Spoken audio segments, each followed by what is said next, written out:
Praise God. Men will clap their hands at the devil మనుషులు ఆ అపవాదిని చూసి చప్పట్లు కొడతారు and will hiss him from his place. అప్పుడు ఆయన ప్రాంతం నుంచి పారిపోతాడు.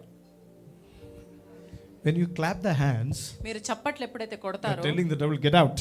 మీరు అపవాదికి చెప్తున్నారు ఇక్కడ నుంచి వెళ్ళిపో అని. We are thinking, worship leaders and pastors are telling simply clap the hands in order to get the, hallelujah, more flavor to the worship, more, pumping in the worship. They are telling to clap the hands. But behind that, there is a spiritual meaning. కనుక మనము pastors కానీ కాపర్లు కానీ ఆరాధన చేసే బృందంగా అలా చప్పట్లు కొడితే ఇంకా ఆరాధన రసవత్తరంగా అవ్వాలని అనుకుంటున్నారేమో అని మీరు అనుకుంటారు, కానీ దాని వెనక ఎంతో ఆత్మీయమైన కారణం ఉన్నది. Hallelujah. God is teaching your fingers for war, training your fingers to do the war. దేవుడు మీ వేళ్ళకి యుద్ధం చేయడానికి, పోరాటం చేయడానికి తర్ఫీదిస్తున్నాడు. Hallelujah. Our fight is not like this.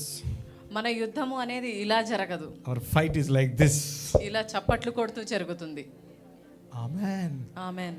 Amen. Amen. So when we are clapping the hands, కనుక మీరు ఎప్పుడైతే ఇలా చప్పట్లు కొడుతూ ఉంటారో, amen, hallelujah, we are doing the warfare.